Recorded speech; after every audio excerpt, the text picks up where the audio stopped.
you ready? Go.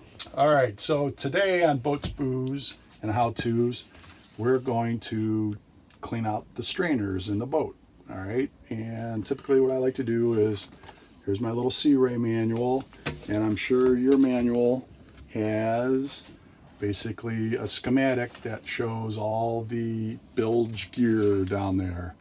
The underwater gear is what they call it here. So basically on this 320 Sundancer, there's 4 different strainers.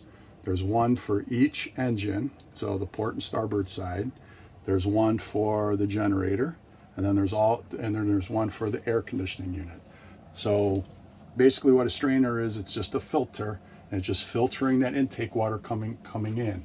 Unlike a radiator on your car, which is kind of a self-contained cooling system, boats use the water source, whether it's the sea, the lake, river, whatever, that water coming in to cool off the engine and the components.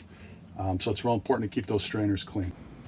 All right, so I've referred to this schematic before, and basically what I've done is I've marked them all up, because this is something you only do like once or twice a year, and if you're old like me, you kind of forget where the sea cocks are. And the sea cock, very important. Before you open up the strainer, you want to basically close that sea cock to keep the water from entering in the bilge, otherwise you're going to have a problem. Okay, so what I did, they weren't really shown on the schematic, so I went ahead and just marked it up myself. Okay, so what we're going to do now is we're going to open up the hatch, okay? And on this 320, it basically has a couple of big actuators on each side, and it just tilts up. Honestly, like the 38s, 40s, they have a couple of manual doors. I'd prefer that, but it's kind of cool.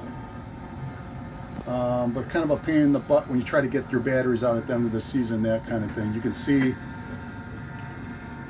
it has 2 350 mags, Mercruiser mags, very nice engines. I think they're 300 horsepower each, so 600 on this side boat is plenty. All right, number 2, let me get down in there and then we'll continue shooting.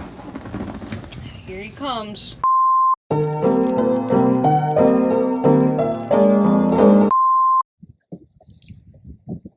Well, hello there. It's time for drink of the day. We're sitting here on Lake Erie. Normally I don't mix alcohol with driving the boat. I might have one. Going out to the sandbar, I might have a couple.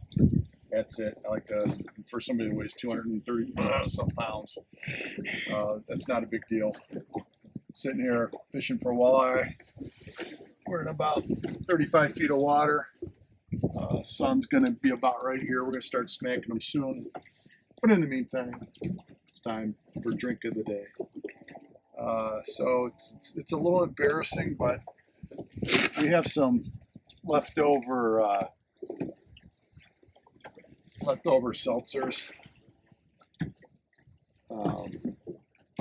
They're hard seltzers. This is by a company called Truly. This is a mango lemonade. My wife is really into these. This is, not a real manly drink. I'm gonna have to do a scotch or a whiskey, bourbon soon. But we're gonna try this today. This is mango lemonade. And I'm trying to open it with one hand because I'm kind of jigging this inline. While we're fishing for walleye, but Sure.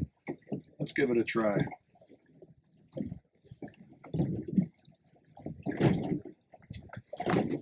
Woo! I tell you what, that's pretty sweet. Definitely have front end is very lemonade. Back end kind of settles in the mango.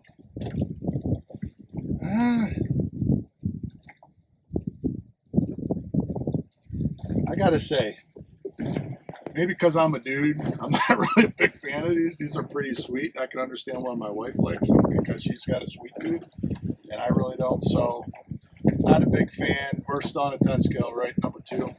Yeah.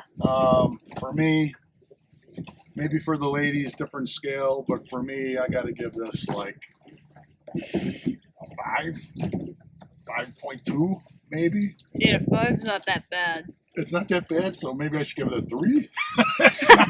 It's not very good, so it's a bust for me. Sorry, truly. I do like your other flavors though, but this mango lemonade, I don't think it's my demographic. Cheers, anyways. You know I'm gonna finish it though. Yeah. You always have to finish it. All right, so we're down in the bilge, and I just wanted to show you what a typical seacock looks like. It's just a little 90-degree turn of the handle there. That's where the intake water comes in, goes up through the hose, and over to the strainer, which is right here. And basically this style, all you do is rotate it, and the strainer basket will come right out. So water comes in through this hose, goes through the filter, and then the water's clean in between my legs to the engine, which helps keep the coolant clean to the engine.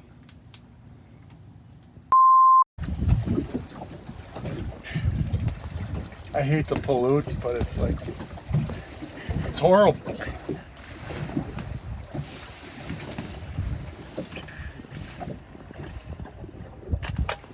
Oh. So all we're doing is I'm just taking some channel locks, and I also know there's some specific tools that you can buy online to, it's like a key, if you will, to crank open the strainer. But I found that, really you only have to hand tighten these. But all I had to do was just get it started with the channel locks, and then I'm just gonna take it off by hand.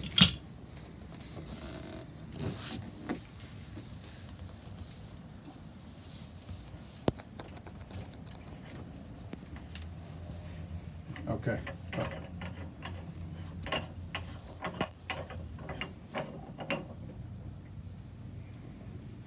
Strainer, which is like a little basket. Took it out. You can see it's pretty clean for being in one of the Great Lakes and a river. If I look down in there, I could see a couple little like zebra mussels that got clogged up in there, a little bit of seaweed, and that's about it. But I'm going to take this outside, and I'm going to take my hose, and I'm going to totally clean this out, get all those particles out of there before I return it to there into the casting. The other thing that I like to do, there's 2 different O-rings. This was the top of the strainer, just spun this off, and then I'm just going to take a little bit of it's like a plumber's grease, I guess I'd call it, and I'm just going to put that on there real light, make sure that these are good, they're not damaged. I'll just put a little bit of plumber's grease on there and then return it back on. All right, so all I'm going to do is just put the nozzle on flat and I'm just going to clean it on the outside and on the inside. If yours are really bad, you might need to use some kind of like brush or something, but since these are so clean, I don't really need that. Okay, cool. Okay, we got the strainers all cleaned up. Now I'm just gonna return it back into the basket, to the casking. Put the lid back on. This type just screws on. I'm gonna do it firm. I might just put a little bit of channel lock, just a slight turn to it, and then once that's done, make sure you turn the seacock back on. You can see it's in the off position right there. It's off, so that handle has to be in line with the hose. And then I'm going to fire up the engines and just make sure that there's no leaks. Simple, but important. Okay, everything checked out with the starboard and the port side Strainers, got the seacocks back on, boat fired up. Now I gotta crawl all the way back to the back corner of the boat and get the air conditioning strainer, which is a little tougher and most likely will be quite a bit dirtier because we run the air conditioning on dehumidifier mode, which keeps the boat from getting all musty down below. So I got to spidey it back down there because my thick thighs and belly, I basically got to climb over top without hitting anything important or cracking anything.